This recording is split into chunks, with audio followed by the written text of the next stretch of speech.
to becoming a disciple. So before that, let us pray first. Thank you, Lord. Heavenly Father, thank you so much for your love, for your mercy and your grace.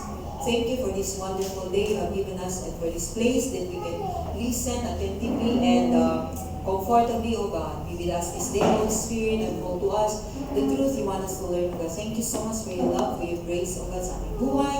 And thank you for this day, O Lord, that I pray that each one of us will receive a revelation from you, that we will experience, will be fruit in our lives, O God, that we will experience your power, your anointing upon our lives. In Jesus' name we pray. Amen. Praise the Lord. Okay, so hindi na tayo sa lesson 8. Ang ating text ay nakikita sa Matthew. Yan pa rin yung verse natin nakaraang linggo sa Matthew chapter 13 verse 10 to 11. But I just want to read some verses, hindi lahat. Kasi nabasa natin last sa Pagkikweman. Okay. Ay, wala ko pala nilagay. Yeah. So the disciples came to him and asked, "Why do you speak to the people in parables?" He replied, "Because the knowledge of the secrets of the kingdom of heaven has been given to you, but not to them." So, yan yung isa na highlight ng ating pag-uusapan ngayong araw. Yung question that started it all. Yung tanong, bakit Lord, yung mga, pag nasa marami kang tao, ay ginagamitan mo ng parable. Ayan. So, ang sabi ni Jesus, He replied, dahil daw ang knowledge of the secret of the kingdom has not given to them, back to you. Ibig sabihin, kayo lang. So, dami crowd, thousands, 4,000, 5,000 yung sumusunod kay Jesus Christ. Pero hindi lahat ay naka-receive ng revelation. So, there is a big difference. Tingnan natin. Next. There is a big difference between being in the crowd and being a disciple. May pagkakaiba yun. Yung sa crowd o yung mga disciple ni Jesus Christ. Kasi dun sa crowd, parable ang ginagamit ni Jesus, but to the disciples, ini-explain niya kung ano yun. So you can be close to Jesus and still not know His heart. Pwede kang sabi mo na close kay Jesus, pero pwede mo sabi na close ka kay Lord, lagi-lagi kang nag-pray o lagi-lagi kang nag-simba, pero hindi mo alam kung ano yung intention niya sa buhay mo. You can see what God is doing but fail to understand, to perceive. Ano yung ginagawa niya sa buhay mo? Pwede ka makatanggap ng pagpapala without surrendering your life and obeying His purpose, fulfill His purpose. Pwede natin sundin si Jesus, naririnig siya, pero hindi natin siya nararanasan sa ating buhay. So you can follow Jesus at pwedeng sinasagot niya ang panalangin mo, but you never become His disciple. So ito, next. The crowd around Jesus. Jesus was surrounded by people. There was a crowd following Him. May crowd na sumusunod sa Kanya. They listen to His teaching. Nakikinig sila lahat. Lahat yun, yung thousands. Sumusunod. They witness His miracles. Nakita nila. They saw what He was doing. So nakita nila lahat yun. No, si Jesus Christ nandito sa earth. The crowd was interested in Jesus. But the disciple, ano yung pagkakaiba nila sa disciple? Yung crowd, yung maraming taong sumusunod kay Jesus Christ, nakikinig, na pinakain niya pa, di ba? They were interested. But the disciples wanted to understand Jesus. Gusto nila malaman yung why. The crowd heard the parables. Narinig nila yung kwento ni Jesus. Pero, yung mga disciples ay nagtatanong why. Yung mga taong nagtatanong na hindi nagko-complain, hindi nag-murmur, pero why? Bakit kaya ganito? Ano kaya dapat kong malaman? So the crowd wanted Jesus, what Jesus could do for them. Ano yung kanilang magagawa ni Jesus sa kanilang buhay? Yun yung crowd, yun yung kanilang desire. Pero sa mga disciples, iba. The disciples wanted to know what Jesus wanted for them. So, yung mga crowd, mga taong gusto nila ay kung anong magagawa or, yung tanong kanina, Jesus could do for them. Ano yung magagawa ni Jesus para sa buhay nila? Anong beneficyo kung mayroon? Pero yung mga disciples, yung kanilang desire, what Jesus wanted from them. Lord, anong gusto mo sa buhay namin? Baliktad. So yung mga crowd is, Lord, anong makukuha namin? Anong gagawin mo para sa buhay namin? Pero ang disciples, what you want from us, Lord? Yun. So baliktad, di ba? Kaya ang crowd, ito yung sinabi niya. Those saying they do not see. Nakikita nila, narinig nila. Those saying they do not see, those hearing they do not hear or understand. Why? Anong problema? The problem was their heart. Yung kanilang heart. So nakita, pare-pareho silang nakakita, pare-pareho silang nakarinig. But the disciples experienced Jesus. Naranasan nila yun. For these people, hearts become callous. Anong callous? Nagkalyo? Nagkalyo yung kanilang mga puso. Kaya nakikinig sila ng Word of God. Naririnig nila yung Word of God. Alam nila yung Word of God. Nakita nila yung miracles. Nakaranas ng miracles. Pero walang pagbabago na naranasan sa buhay. So the problem was not their eyes. The problem was not their ears. Lahat sila nakinig. Pero ang problema yung kanilang heart. It is the heart. Anong klaseng heart? Di ba? Yung mga bato-bato, callous heart or receptive heart. So they were exposed to the truth. Alam nila yung katotohanan, narinig nila. Pero hindi sila receptive. Ibig sabihin ay walang result sa buhay nila. Parang yung narinig nila ng Word of God ay walang nangyari sa kanilang buhay. Kumbaga parang walang effect sa kanilang buhay. Yun yung crowd. They were seeing but they were not perceiving. Di nabago yung kanilang pananaw. And Jesus said something completely different about His disciples. But, sabi niya sa mga disciples, blessed are your eyes. Mapalad kayo dahil nakita nyo. It means, hindi nagkalyo yung kanilang heart. Kundi, mayroong result. May konsyensya. And the question for us today, is not simply, are you following Jesus? But the deeper question is, what kind of follower are you? Maraming taong nakikinig, sumusunod, naniniwala kay Jesus Christ. Pero ang tanong, anong klaseng tagasunod ka? Yan. Sumusunod ka ba wholeheartedly or hindi? So, anong klaseng tagasunod ka? Do you have a callous heart? Nagkalyo ng puso o kaya ay receptive? Ibig sabihin parang good soul. Next, are you part of the crowd or are you becoming a disciple? Because you can spend years around church, hear thousands of sermons, sing hundreds of worship songs, participate in ministries and still remains a spectator. Nalala nyo? Spectator, believer, disciple. Pwede kang ang tagal mo na, pero spectator ka pa din. So, God is not merely calling us to be part of the crowd. Jesus is calling us to become His disciple. Si Jesus, tinatawag niya ang bawat isa sa atin na maging disciple. Hindi sa crowd. Bakit yung crowd? Ito yung kanilang heart. Yan. The crowd have a callous heart. Ano yung callous heart? Focuses on what it can get from God. Anong makukuha niya mula kay God? Simba rin tayo para pagpalain ka ni God, lumapit ka kay God para magpalain ka. So, that's the motivation. The people in the crowd fail to understand God's intention. Di nila nalaman kung ano yung intention ni God sa kanilang buhay. Anong intention? Bakit nangyayari ito? Because their hearts have become callous. Ibig sabihin ay nagkalyo. Yan. They were exposed to Jesus, but they did not truly perceive Him. Alam nila, kilala nila si Jesus every December. Alam nila pinanganak, Holy Week, alam nila namatay.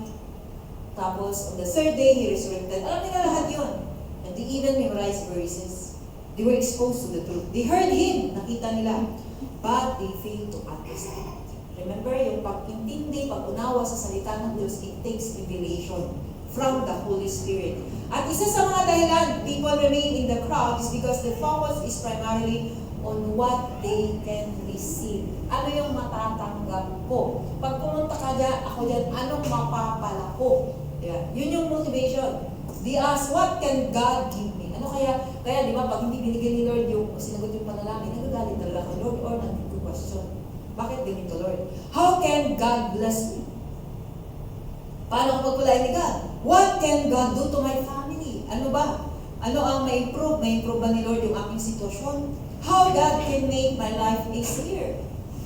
There is nothing wrong with receiving His blessings.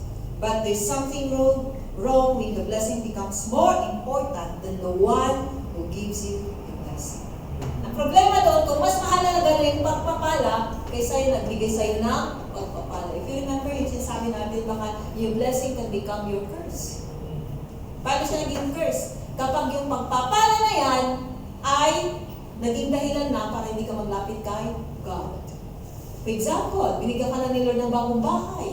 So dahil may bagong bahay na, ay walang magbantay. Iwan ka muna, walang magsimba. Hindi mo na magsimba kasi walang magbantay sa bahay. So naging sumpa na yung blessing. Hindi rin. So, callous heart. So in relationship with God, when your relationship with God is centered only on what you can get from Him, your faith becomes self-centered. You begin to build your life around yourself.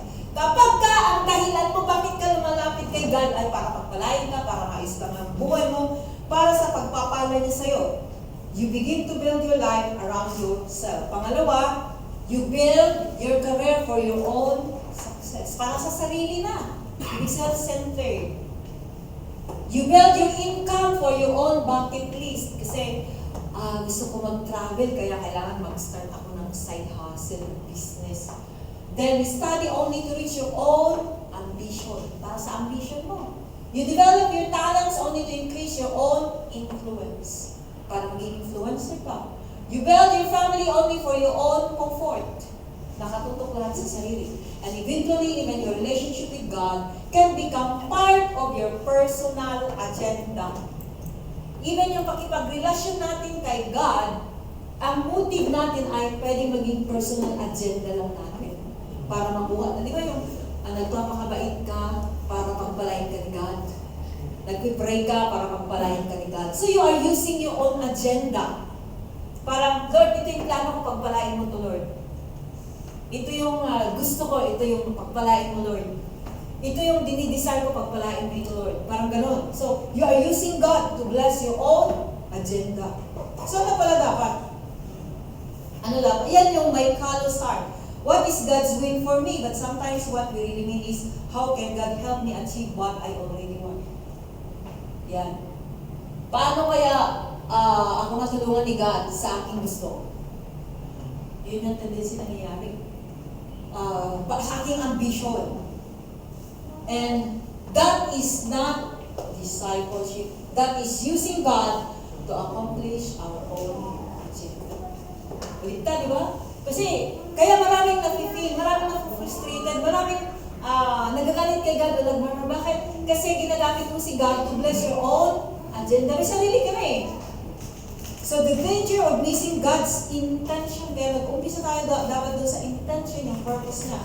When you fail to receive a revelation about God's intention, yung kanyang intention sa buhay natin, kaya pwede natin siya ma-misinterpret.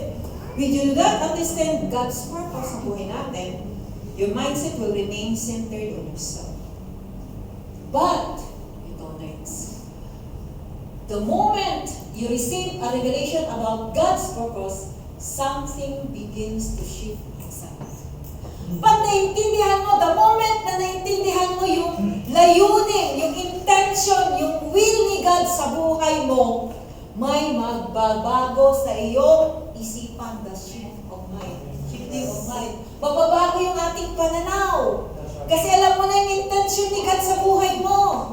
Alam mo na dahilan bakit ka nandito. So your mindset changes. From selfishness to serving. Yung anong mayroon kaysa serve mo sa iba. Yung sweldo mo kaya mong i-bless sa iba. Bakit? Nabago na ang iyong pananaw. Hindi nyo? Yes. Because yung address na nakatanggap ka ng revelation, kaya sabi ni Jesus, blessed are you because you see your eyes. Mapalad ka. From what can I get to what can I give? May pagbabago. From building my own kingdom to advancing God's kingdom. From my own purpose to God's purpose. So, naging receptive ng iyong heart. You begin to look at your gift differently. Titignan mo yung gift na mayroon ka. Tinitignan mo kung ano yung career mo na, iba? Iba na yung pananaw mo sa career mo because you are there to influence the people for the kingdom of God. You begin to look at your time differently. You use it wisely. Nakita mo na yung relationship mo sa kapwa-tao. Iba na. You don't judge them anymore. You understand them because you also know, alam mo din na sila ay may purpose, may galing din sila. At bawat isa sa atin, hindi na natin mamaliitin ang bawat isa. Why? Because each one of us, nakita natin, may kanya-kanya tayong galing. Amen? Praise God. Each one. So everything, hanggang dumating ka sa point na ganito na, ang iyong naramdaman. Everything I have is not merely for me. God can use everything He has entrusted to me for His purpose. And that is discipleship. It means lahat na meron ka ay hindi para sa sarili mo, kundi para gamitin mo to advance the kingdom of God.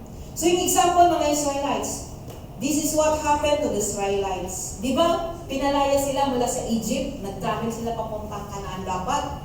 And nakita nila yung miracles, nakita nila yung Red Sea, na kung saan na-sandwich sila, di ba? Mga, ano yan, sila Pharaoh, hinahabol sila, tapos sa harap nila ay dagat. So paano sila? Wala silang kawala. But God make a way for them. Nakadaan sila sa dagat. And meron silang provision. Ano yan? Mana every day. Nung nagsawa sila, meron naman silang quail. Tapos pag araw na mag-travel sila, mayroong pillar of clouds. Pag gabi na madilim, meron silang pillar of fire. So nakita nila lahat yun. At yung mana na yun, every day. So hindi na kailangan nila magtrabaho, pupulot lang sila. At lutuin nila kung ano gusto nilang luto. So yet circumstances became difficult. They complained and murmured. Nag-complain pa rin sila, nag-murmur pa rin sila. Because they did not fully understand God's intention. Hindi nila naintindihan kasi dadalhin sila sa land flowing with milk and honey. Pero hindi nila nakita yun. Ang nakita nila is at the moment. Short-sighted. Alam mo yung short-sighted? Yung ngayon lang ang nakikita mo, hindi mo alam yung kinabukasan mo na para pala sa ikagaganda mo yun. Yung parang yung magulang natin, tuturuan ka, dapat ganito gawin mo. So, huwag kang, for example, huwag kang mag-boyfriend. Bakit kaya ako binawan, hindi mo mag-boyfriend? Kasi para sa ikabubuti mo. Ganito siya sa atin. He wants us. So, when things did not go according to their expectation, they complained. Kasi nga, din nila yung intention ni God. When they become uncomfortable, mag-question din sila kay God. Di ba yung buhay natin? Pag everything is fine, pwede mo masabi na, thank you, Lord. Amen. Pero how about if things go wrong? Nangyari nang hindi mo ini-expect. Anong sasabihin mo kay God? Magreklamo? When they experienced difficulty, they wanted to return to Egypt. Lord, sana, di na lang kami dinala dito, babalik na lang kami doon. They were delivered from Egypt, but Egypt had not completely removed from their mindset. Hindi nabago yung kanilang isipan. This is what happened when we do not understand God's purpose. Pag di natin naintindihan, anong nangyayari? Life becomes trial and error. Hindi sabihin, ay baka ito, ay baka ito, ay baka ito. Hindi. Pero pag naintindihan, when things go well, we think God is good. When things go wrong, we wonder where God is. Saan ba si Lord? Yun yung isip natin, pero hindi yun. When we receive blessings, we praise Him. When we experience difficulties, we complain. Yan yung sinasabi ko kanina. When we, but discipleship teaches us, paki-click mo lang. Yeah. God, even when I do not understand what you are doing, I will trust you intentionally. I will obey your word. I will remain faithful to your purpose. Ganun din ba kayo? Pag dumating ka sa punto na yan, it means you already have a receptive heart. Ibig sabihin na, when things go wrong, I do not understand what you are doing. Hindi ko naintindihan kung ano nangyayari, bakit? Yung ini-expect naman nangyari, Bakit? Pero you still trust, I will trust you intention. Kaya akala ko since di mag-testimony, kaya tinanong ko siya ulit. Kasi pagdating niya, sabi niya nga, mag-testimony ako. Pagdating pa lang niya. So nung dumating ang result, tinanong ko ulit siya, mag-testimony ka pa rin ba? So yun yung tanong ko. Sabi niya, opo, praise the Lord. Kaya hindi ako nagtulog sa kanya para mag-testimony siya. But, yun nagsabi sa akin. So, I will trust your intention, I will obey your word, I will remain faithful to your purpose. Pag dumating ka sa point na yan, na kahit hindi nangyari yung ini-expect mo, but you still trust God, you do not complain, you do not murmur, it means dumating na yung heart mo become receptive. Amen. Ganun din ba kayo? Na kung saan you still trust God even though you don't understand what is happening. But of course, you obey His will. Next. So, yun yung callous heart, yung kapag hindi maganda yung nangyayari, nagpo-complain. Pagka maayos ang lahat, hindi ba na nag-complain. So, a receptive heart desires to know what God has in store. Excited, alam na ano kaya inihanda ni Lord para sa akin. The opposite of a callous heart is a receptive heart. So, ano yung receptive heart? It wants God's revelation. Lagi mong gusto ano yung revelation ni God. When things go wrong, you ask God, Lord, ano kaya yung tinuturo mo sa akin? Amen. Yes, because the moment you understand what He is teaching you, for example, sunod-sunod yung trials, sunod-sunod yung negatibo na nangyayari, you ask the Lord, kasi meron siyang tinuturo. See, you always want ask God's revelation. Ano yung revelation ni Lord sa iyo sa sitwasyon na yan? It wants to know His heart. Ano yung nasa heart ni God? Yung isang taong receptive, ibig sabihin good soul yung kanyang heart. Tinatanong niya si God, hindi siya nagko-complain. Kundi tinatanong niya, Lord, ano yung matututunan ko dito? Lord, ano yung intention mo, Lord?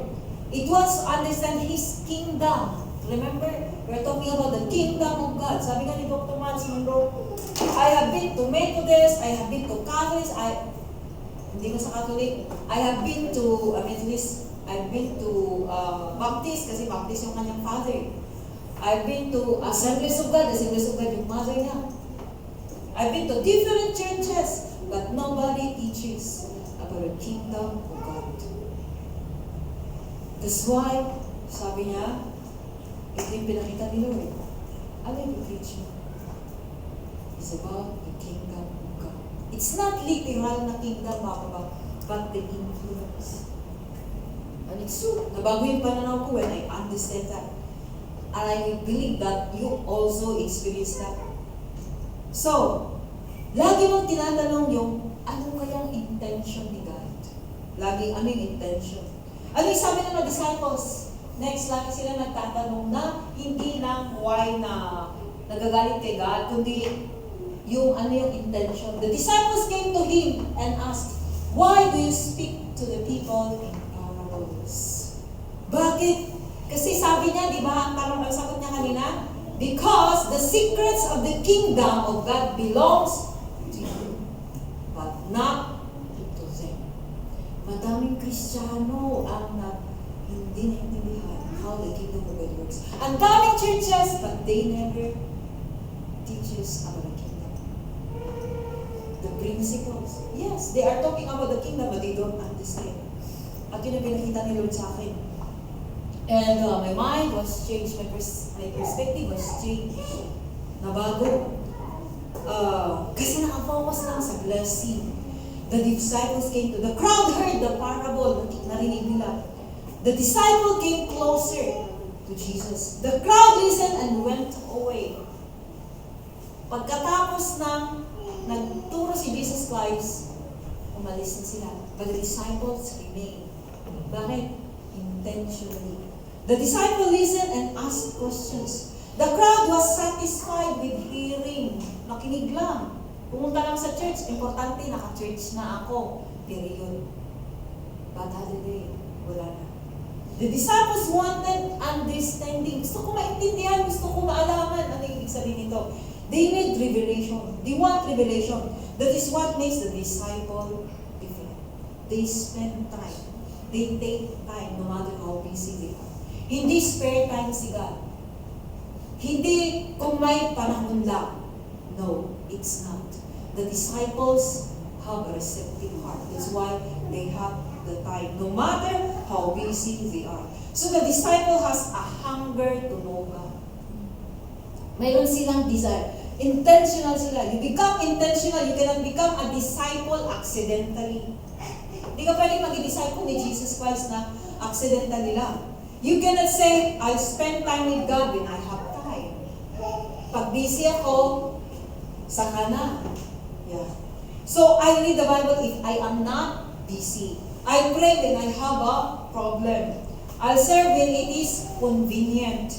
That is not intentional discipleship. Kung may time ka lang, kung may sobra ka lang, intentionality is very important sa pagiging disciple ni Jesus Christ. Kasi pag hindi ka intentional, wala kang mapapala. I tell you.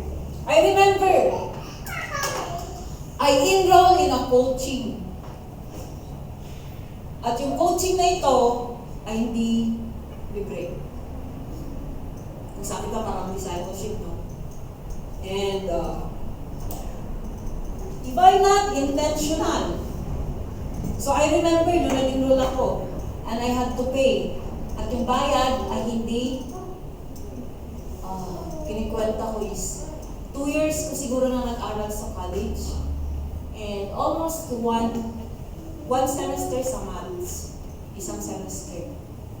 So yung mga nag-aral sa maths, may idea kayo? O hindi kayo scholar, may idea kayo magkano? It's almost 30,000. And I had to pay. Pero, ano lang yun? 30 days, pero hindi araw-araw. 4 lang kami mag-session. And it takes almost 30K ang bayad. So sabi ko kay Pastor, kailangan ko ito seryosuhin.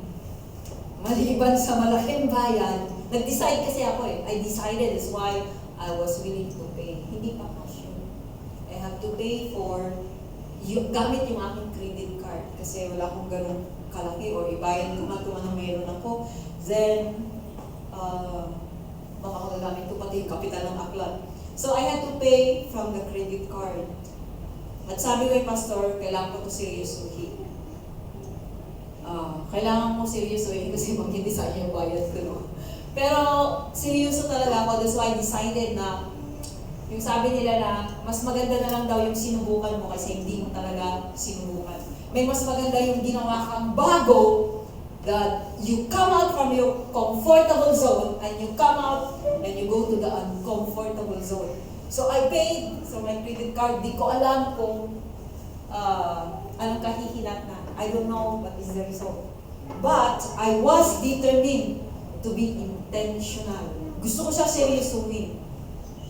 So I had to be intentional. So I was teaching the whole day. Kailangan ko magturo ng buong araw. Tapos pagkahapon, gabi, after ng kain, I have to spend time. Kung ano yung task na bibigay sa akin, at hindi ko madali yun dahil hindi ako techie. Ibig sabihin, hindi ako technical na tao. Yung click, ang galing mo, mga ganon. So I have to study yung session namin, and it's good kasi yung session namin, isang session lang siya. Bawat session may task akong gagawin.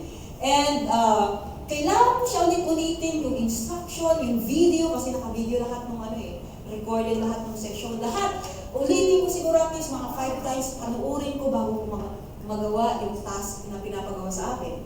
Kasi, technical. So, I had to study, I had to learn, I had to apply, I had to sacrifice time, I had to sacrifice money, I had to discipline myself. Whole day na magturo, tapos sa gabi, aaralin ko yung task ko. And because I was intentional, I was able to develop a business wherein many of the tasks are now assisted by AI. Ang empleyado ko ay si AI. Nakaset up na and ready. So kung sino sa inyo nakakita ng post ko na link doon sa GC, have you seen the link? Pag i-click nyo yun, pupunta kayo sa aking landing page. So, pupunta yun doon. Yun yung last na pinagawa sa akin. And it takes for me more than 1 week to do it. Pero mahabang panahon yung proseso nun. Yun yung last na task ko na kailangan ay gumana. Kasi pag di siya gumana, babalik ako sa puno. And when I send it to Hans, I send it to Pastor, gumana, grabing saya ko talaga. So, yung sinasabi nila, there will come a time wherein ang tauhan mo daw ay si EI. And I've done that. Si EI ang katulong ko. Wala akong tauhan na tao. Ang tauhan ko ay si EI. Yung sabi nila, pag atitaan mo si EI, that's true. Hindi ba kumikita? Kasi sa marketing pa lang ako susunod na session. And that's another bayad kasi tapos na yung 4 session ko. So I was intentional. Now, so EI can function like a salesperson through the sales copy, but I have to be intentional. So yung aking clerk, ang salesperson ko, taga-benta ko, ay si sales copy. Yung ang aking clerk or secretary, taga-send ng aking email, taga-tanggap ng mga emails, ay si get response. My office is my domain. Meron akong office. Pero that's my domain. But I have to pay the domain. Mura lang naman, 1 taon. And then, I have my store. Saan yung store ko? Si Gumroad. And may mabenta, meron siyang 10%. So, may marketing. Sinong taga-market ko? Si email, si Facebook, si Messenger, si Meta. Or si Meta. So, but all that required intentionality. It does not happen this notice. But I have to spend time. That's why pakiramdam ko, grabe yung achievement. That's why when I hear that, sabi na grabe. Sabi ng aking coach, wow, grabe, seryoso mo, and how much effort you put into it. So, because I was intentional. Sabi niya, don't you know that? Not all who enrolled was able to finish because they had no time. Hindi dahil walang time. Most of those who enrolled, and they are offering something, mas malaking bayad. Sabi ko, no, I want to start from the scratch so that I will understand how it works. And I was intentional. So dahil intentional ako, natapos ko siya. More than 1 month. 4 sessions, the acceleration program. So what you value, you give time. Same thing with our God. Hindi lang. Same thing with our God. If we are not intentional, we will not develop a receptive heart. Hindi yan bagsakan na ibibigay agad. Pag sinasabi mo lagi, I don't have the time, all of us have 24 hours. Pero kahit nagtuturo ako the whole day, and I have to spend time hanggang 12 o'clock, or sometimes 1 o'clock, I still have the time for God. Because I was also intentional. Because I'm doing that, not for myself. I'm doing that because I want to give value to those people na kung saan malaman nila kung ano yung asset na meron sila. Ano yung galing na meron sila. So if you want to know the ebook na free, just click. Pwede nyo isend yun sa mga kilala nyo, sa mga friends nyo. At kapag i-click nila yun doon, will sign up, makikita nila, madadownload nila yung ebook. And that will give you the idea. So anong mayroon ka, but you have to be intentional. Amen. So mga sinasabi nila na si ay tutulong ka, correct. But walang negosyo na walang nilalabas na pera. Yung ROI mo, hindi ka agad yun. Because I have to start from the scratch. I have no follower na page ko. Wala, kailangan ko gumawa yun. So, we have to be intentional. Same thing with our God. We don't know what to do in life, but God has. And I will be teaching that next kasi hinati ko to na kapag ka nag-set up ka ng system na yan, it takes time. And there is instruction. Same thing with our God. He has set up a system for us to become successful on earth. Are you here? Meron siyang system na sinet up para doon natin susundan din at maging successful tayo sa ating buhay. And that is written in the manual of life. But it must be intentional. Hindi nyo? Hindi lang kung may spare time ka, no. You have to be intentional. Hindi ka pwedeng maging disciple ni Jesus na bibigyan mo lang siya ng spare time mo. No, you can never be a disciple of Jesus. You have to be intentional. Amen. Kailangan desisyonan yun. Hindi pwede. Hindi pwede sabihin, kumain tayo lang ako, no. If I say I don't have time, sinayang ko yung binayad ko. If I say I don't have time, I was not able to set up that system. Kasi pag in-click mo ito, pupunta sa ganito. Pag in-click mo ito, pupunta sa ganito. At hindi ganun kadali. Pag magmali-mali ka pa ng fill out, kailangan mo magbalik sa ulo. And I thank God every time I do it, I pray. Kasi ang hirap bumalik. And thank God, nung unang subok at gumana, I was so happy. Same to your life. God has automated instruction for us. Remember yung 1 year tayo? God's laws and principles are God's automation.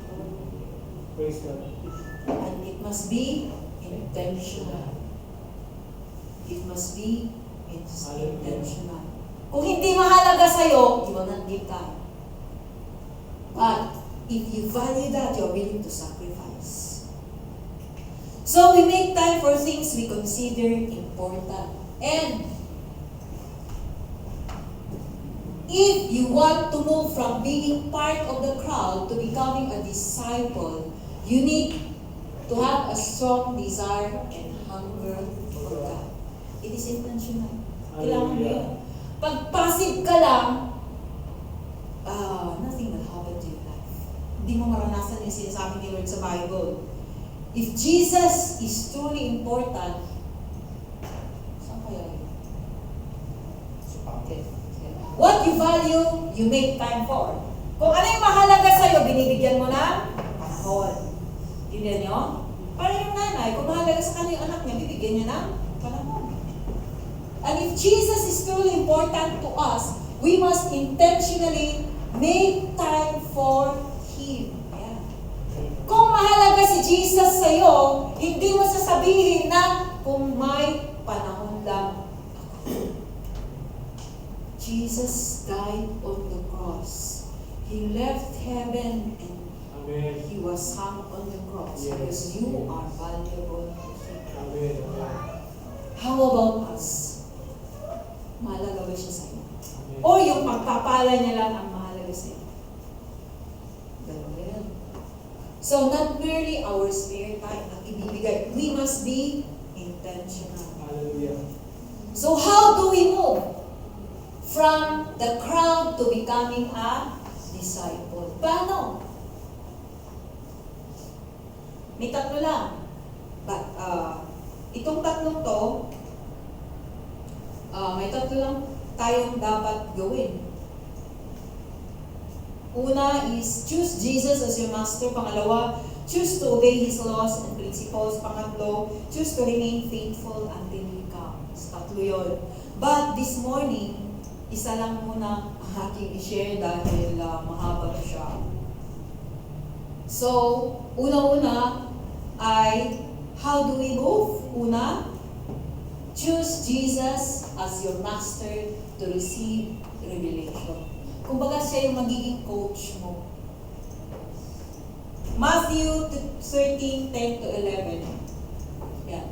Matthew 13:10 to 11. The disciples came to Him and asked, "Why do you speak to the people in parables?" He replied, "Because the knowledge of the secrets of the kingdom of heaven has been given to you." Yun yung kanina yung text natin, di ba?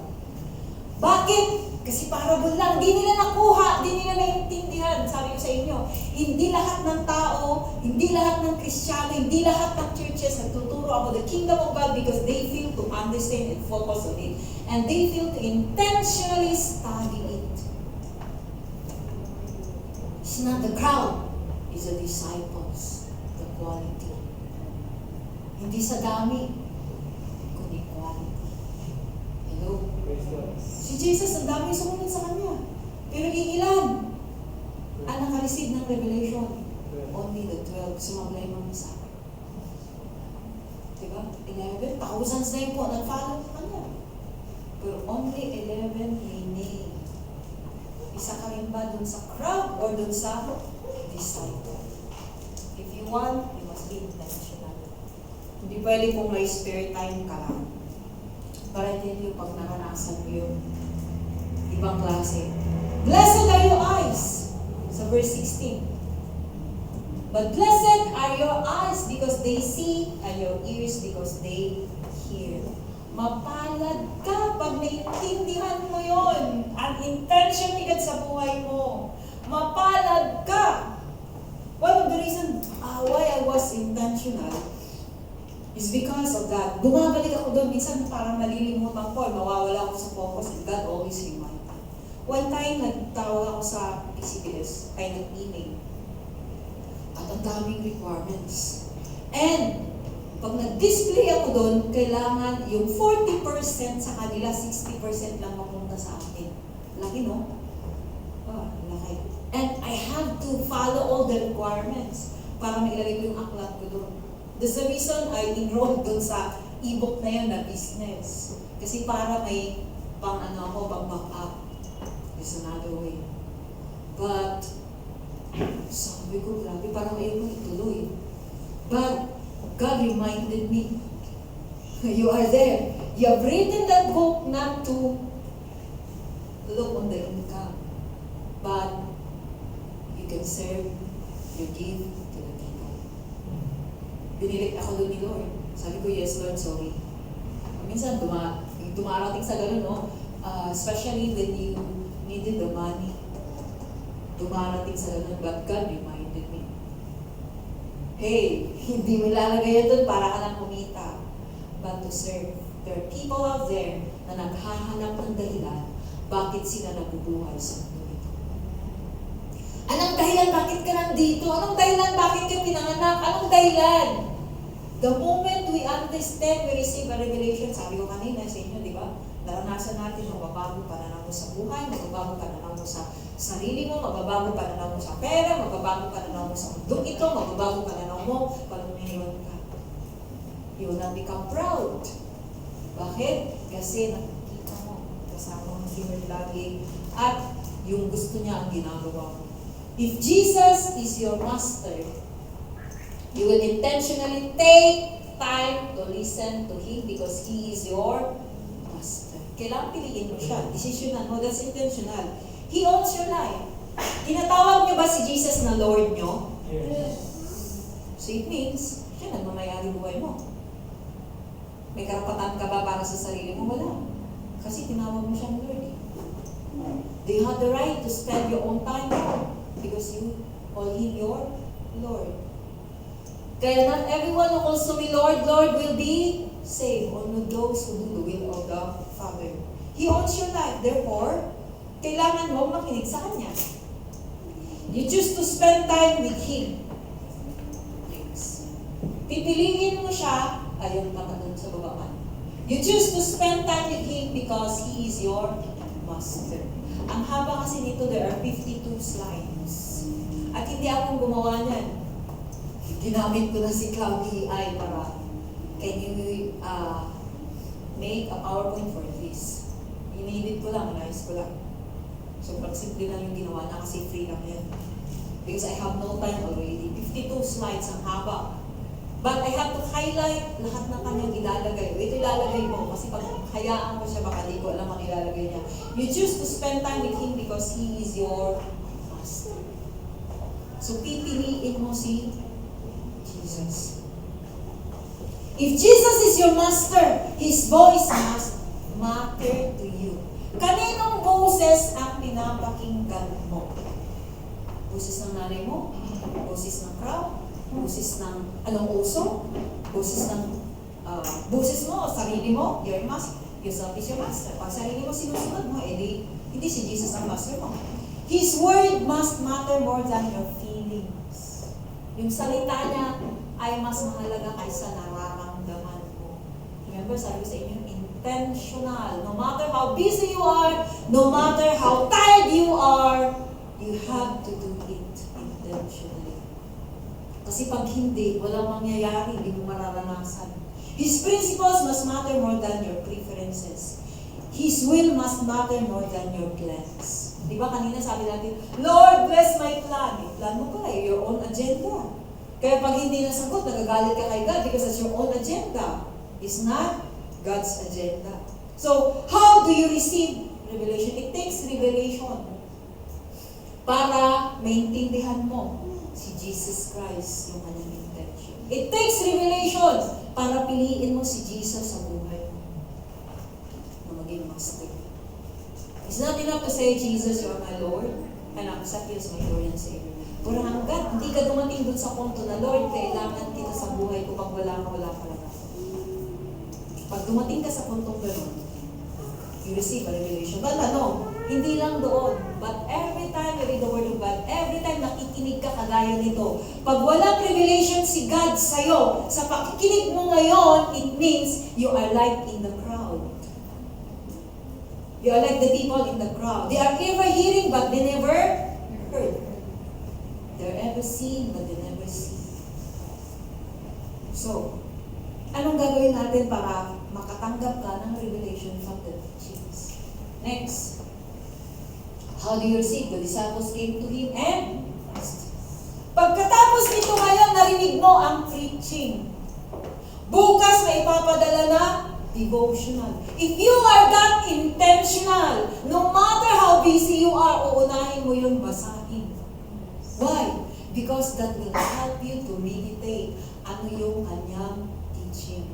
Pero pag sinabi mo na, busy ako, eh sabi ko sa inyo kanina, pare-pareho tayong busy, di ba? I was teaching the whole day at pagkagabi, set up ko pa yun. And it takes me hanggang 12. So kinabukasan, kailangan ko rin maaga gumising. Lalo na nagkukumute. At that time, nagkukumute talaga ako kasi si Pastor maaga pa. Pupunta sa work niya 5:30. Eh ako, ang klase ko, pag 7 o'clock ang klase ko, kailangan alas 6 alis na ako sa bahay. So anong oras ko magising? 5 o'clock. Kasi layo ng Mats, Tagos. I have to commute. Pero kagabi, alas 12 ako natulog. Pagkasunod na araw, ganun na naman. Kaya one time, nag-post ako dun eh. Kaya, grabe, sinubog talaga. Pero that time, nandiyan na si Hans. Kararating niya, hindi kasi magising na maaga pa. So, I have to wake up at 5 o'clock. Maaga pumunta sa school. Karamihan na, klase ko maaga kasi sinasabihan ko yung gumagawa na, sabi ko, okay lang, bigyan mo ka ng maaga, mas maganda yung maaga pumunta sa school kaysa tanghali kasi init. So, I had to do it intentionally. So, our time with God. Ganun din, if you choose Jesus to be your disciple, you must also be intentional. And then pwede sabi, ay, kailangan muna ako sa kanilang Lord. No? If He is your master, if He is valuable to you, sabi natin kanina, if Jesus is valuable to you, mahalaga siya, kahit busy ka, kahit pagod ka, kahit ang dami mong gagawin, uunahin mo siya. Why? Because He is valuable. Naintindihan niyo? Yes. And every day I have to wake up. Babasahin ko muna yung devotional and the Bible.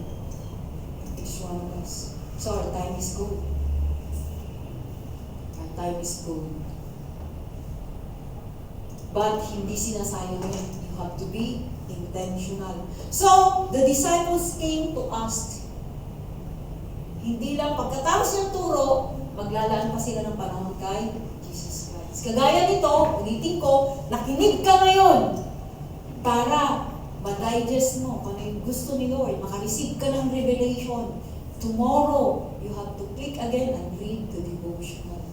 Kasi ang devotional na pinapadala sa atin is the preaching. So dahil naka-part 1, part 2 tayo ng preaching this week, will be, sabi ko Pastor, itong ginsend ko sa inyo ngayon na devotional, isi-send ko will be day 1 to 14. Kasi nakasimple siya. May sabihin series siya, part 1 and 2. So, you spend time, God will reveal into you. Parang sabi ni Lord, blessed ka, mapalad ka pag nakita mo ng iyong mga mata. Lalo na pag naiintindihan mo ang will ni God, ang purpose ni God, intention ni God sa buhay mo. No, not everyone received a revelation Hindi lahat alam nila yung purpose ni God sa buhay nila. Only those who do the will and who intentionally give time. Intentionally give time. So they came, they listened, they asked, they wanted understanding. Are you here? Yes. So, don't give God the spare time if mahalaga siya sa'yo. Before you can receive a revelation, you must first decide to learn from Him. You cannot receive a revelation kung wala kang panahon. You cannot receive a revelation about the kingdom of God, about the purpose of God in your life kung wala kang panahon. You cannot understand God's intention. Pagpasok mo ngayon, nakinig ka, mamaya, mayang gabi, wala na pag hindi mo i-follow. That's why we have the devotional. Are you here? And then yung ating dinideclare, di ba? Psalms 91, Psalms 23. Why we declare it every day? Yun ang utos ni God. Meditate on it day and night. So you declare it hanggang ilagay sa isipan mo. So you cannot know His purpose if you are too busy pursuing your own purpose. So Jesus, I want to know. Yung kinanta natin, I want to know You. Okay, I want to hear Your voice. Yes. We want to hear His voice. And when you begin to know Him, something happens inside you. Kapag nakilala mo siya at nakatanggap ka ng revelation about your purpose, about who He is, ano mangyayari? Revelation produces a shift in mindset. Ayun, sabi natin kanina. Mababago pananaw mo! Kaya may pagbabago, di ba? You begin to see differently. You begin to think differently. You begin to decide differently. You begin to prioritize differently. You begin to live differently. And even, eventually, obedience to Christ becomes the natural response to revelation. Hindi ka na nahihirapan sumunod. That's why, ano sabi sa Bible? My commandments are not burdensome. Kaya pala hindi siya pabigat. Bakit? Binago mo na yung ating mindset. Amen. Mahirap ba magsunod kay Lord? Hindi. Exciting. Amen. Yes, exciting. If you are intentional, I tell you, kahit na may mga problema, mabigat na problema, of course, you will be affected, but you know how to face it. Remember, we have God's automation, mayroon siyang instruction. So when you truly understand who Jesus is, obedience is no longer merely a religious obligation. It becomes a response of surrender. Nag-enjoy ka na. Nag-enjoy ka pumunta sa church, nag-enjoy ka magbasa ng Bible, nag-enjoy ka mag-pray. Why? Because you are intentionally doing it. So, but, what happens? Anong mangyayari? If you don't make time for God, hindi ka intentional, spare time mo lang binibigay mo kay God. Kung kailan mo lang gusto, kung kailan ka lang convenient, kung kailan ka lang hindi pressure, kung kailan ka lang relax. So what happened? What will happen? Jesus says in verse 12 to 15, whoever has will be given more, whoever does not have, even what they have will be taken away from them. Kung anong meron kang understanding sa kanyang salita, mawawala pa yun.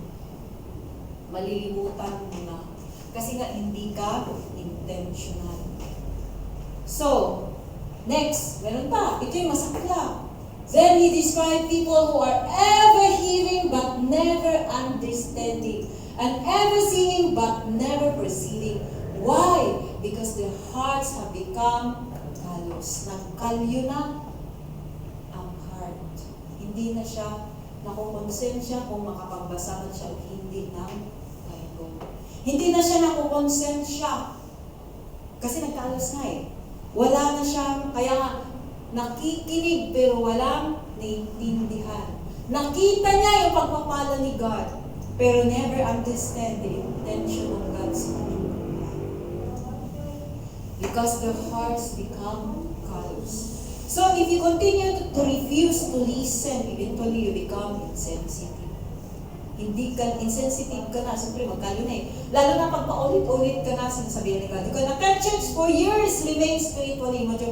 Matagal ka na uma-attend sa church, pero hanggang ngayon, hindi ka pa rin disciple. You can know the Bible verses, memorize mo, ang dami mong verses mula elementary hanggang high school, hanggang college, memorize mo, ang dami mong memorize. But, hindi mo siya nararanasan. You can know Bible verses without knowing God's heart. Hindi mo pa rin alam yung intention ni God sa buhay mo. Hindi mo pa rin alam yung will ni God sa buhay mo. Hindi mo pa rin alam yung purpose ni God sa buhay mo. Bakit? You don't have the time. Wala kang panahon. You can see what God is doing in other people's lives without allowing Him to transform yours. And eventually, dito, you may never receive revelation about Christ. You will never receive a revelation about your salvation, about your purpose, about your assignment, about God's intention for your life. Without revelation, you will not come to genuine repentance. Walang totoong repentance. Yung totoong repentance, yung nabago yung mindset mo, ay hindi pala, no? Intentional pala yung pagbabasa ng Bible. And then you change your attitude. Nabago mindset mo eh. Ay, kailangan mo pala talaga makinig, umattend sa church, and you repent. That's repentance. You begin to faithfully, diligently attend. Ay, kailangan mo pala ng oras. So, and you change your mind, and you begin to attend. So, ibig sabihin may pagbabago. Nabago yung mindset mo. Iba yung pananaw mo sa kanyang salita. So, without repentance, there will be no transformation. So, time na daw ako. So, first, your heart remains callous, your heart becomes hard like the path. Your heart becomes stony and stony. Di ba yung different path? Si Peter, he became zealous, he followed Jesus, but he also made mistakes. He received a revelation. It doesn't mean na nakatanggap ka ng revelation, di ba? You are the Christ, the Son of the living God, sabi ni Pedro. Pero after that, ay tinatawag niya si Jesus Christ, di ba? But Peter was restored. Hindi ibig sabihin na nakatanggap ka ng revelation, hindi ka na magkakamali. No, si Pedro nagkamali pa din. But because he was teachable, remember? Teachable siya. Handa siyang magpakumbaba. At makamali siya kay God. Pero si Judas, hindi siya makamali. Because he did not come to repentance. Nakita niya lang yung mali niya, pero hindi siya nagsisi. So, he even denied Jesus Christ, but he was restored because he continued to choose Jesus to become faithful. So, next. A disciple is not someone who never fails. A disciple is someone who continues to surrender to the Master.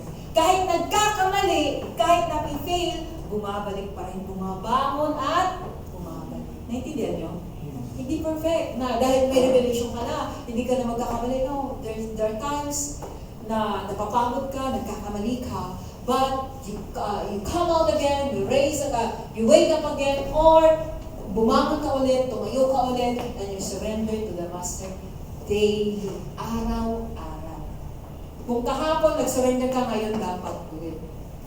Amen, are you here? Jesus is your Master, make listening to Him part of your daily routine. So kung Jesus ay mahalaga sa'yo, siya yung Master mo, you decide to become disciple of Jesus. Lord, what you are teaching me, how do you want me to live today? Ganun ka, malapit ka kay God. What does God's Word say about this? So, daily discipleship, anong slide na yan? Okay. So, daily discipleship begins when you intentionally make time to hear your Master and then allow what He says to influence your decision. Do intentionally. Take time to study the laws and principles established by Jesus in the Bible so that you can obey, or I can obey Him as my Master. So, do I intentionally, ang tanong, do I intentionally take time? Ito pala yung last. Intentionally. So, ano yung pinakauna from the crowd to being, from being in the crowd to the becoming disciple and becoming a disciple. Yung from callous to receptive. Anong gagawin mo una? Choose Jesus as your Master. So that you will be able to receive a revelation. Lastly, ito na. Remember, sabi ko kanina, when I enroll sa coaching na yan, I have to pay ng malaking halaga. 1 month siya, pero 4 lang na session. 4 na beses lang kami magkikita. Pero ang laki ng bayad ko sa kanila kasi 1-on-1 coaching. At sa bawat coaching, pero before that, meron na siyang video binigay. At bawat coaching, meron akong task. I have to do it intentionally. At naset up ko ng mga use. But I have to pay. But Jesus was willing to be your coach. Free, walang bayad. In fact, siya pa nagbayad para sa atin. Why? Because He gave His life for each one of us. In order that I can set up that system ng assistant ko ay si EI, I have to pay. But His ways. But for Jesus, He gave His life for you and me. And it is free. And when we intentionally take time to listen to Him, we will be able to set up our life successfully. Pero free, walang bayad. Walang bayad. And it is lifetime. Amen. Lifetime siya. Kailangan lang natin ay intentional. Amen. Kailangan mo intentional no matter how busy you are.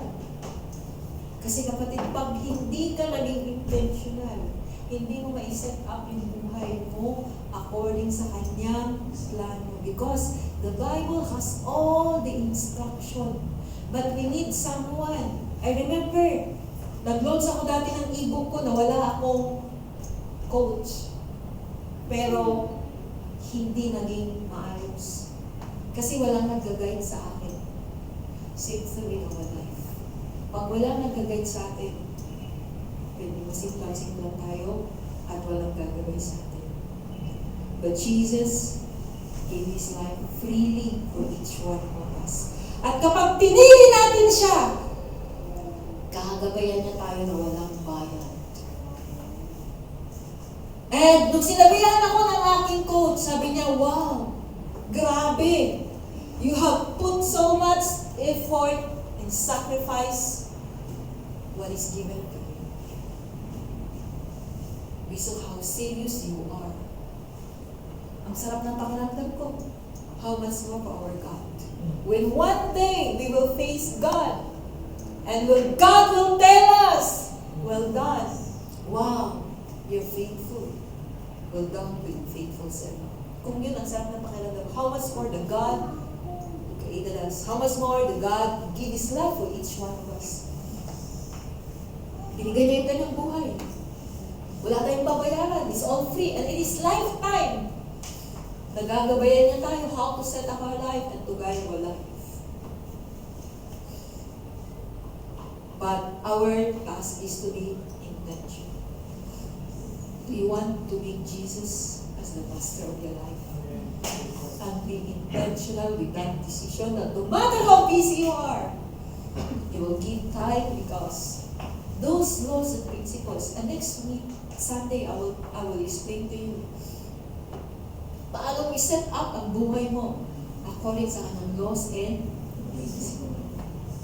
But first, we have to choose and decide to make Jesus as the Lord of our life, the Master, so that He can give us revelation. Hindi tayo makaka-receive ng revelation kung hindi rin tayo intentional. Do you want Jesus to become the Master of your life? Shall we all stand?